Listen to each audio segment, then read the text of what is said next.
This video is about the cQ-QQE indicator. This is a confirmation or exit indicator. This one's a little different. What I have is a number of different indicator inputs, or the default is actually RSI. Looks like this. And the trend width, for example, many times it's set to this, so it's kind of large.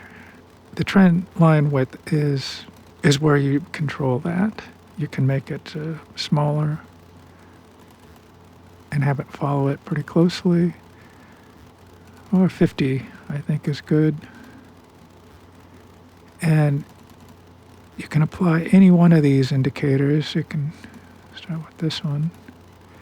You can, I'll just try, here's ADX. Here's CCI. The next thing it has is there's 7 ways of drawing the histogram down here. I'll just start with the first one, which is the 0 line. That also has this 0 line type. You can either set it to 0, the 0 level, which is here, or you can have the indicator generated one, and that's this line here, this magenta line. So, and that's what this 0 line does anyway, is the indicator line has to cross the 0 line. So, and you can, we'll put it on, I'll try this one. You can also change the smoothing. Like this is a little quick. You can put it to 10 if you wanted. You can smooth things out, like you're getting in here, there. So the trend line is the default. That's the normal cQ-QQE system. And again, you can use this as an exit, like you could exit there, for example, or you could exit on this one. If you got in down here, you could exit there, that kind of thing. It also has a signal line. Using the signal period down here and the mode, you can set that here. Again, the indicator line, which is this yellow line, has to cross the signal line here in order to change the colors of the bars. So, and then we have the 0 line and the signal line. Both of those have to be in place. You can see the 0 line is this magenta one again. The signal line is this one. Since they both don't cross, I had it change to gray, because you probably don't want to enter a trade in this gray area. Then there's the trend and 0 line. This white line is the normal trend line. So combination of those, and here's the signal and the trend line. You can see how it changes there.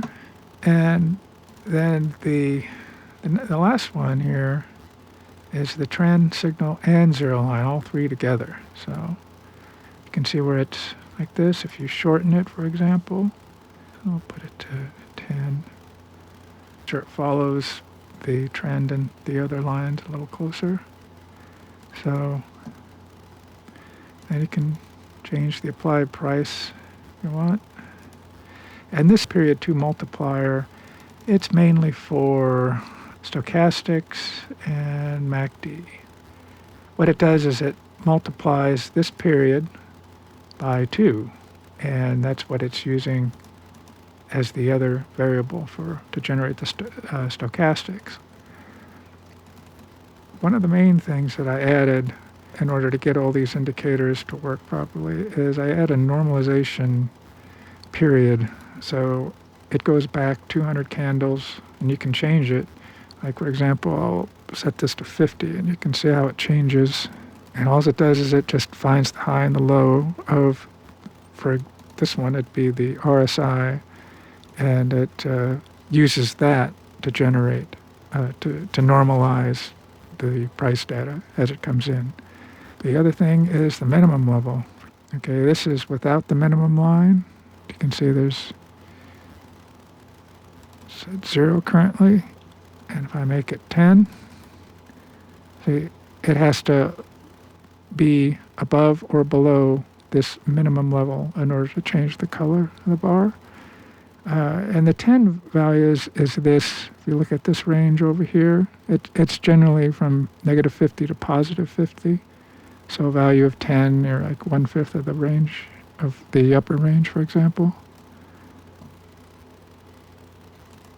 And then this is just one of the settings. You can see the setting. This is the Wilder's RSI, smoothing at 2, using the close.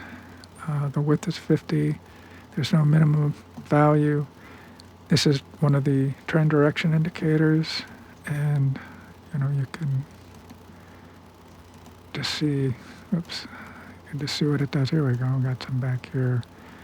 So these are entering it when this happens and this happens. So I would say it could be either a confirmation or an exit. It's, I think, generally used as an exit in the no-nonsense Forex trading system.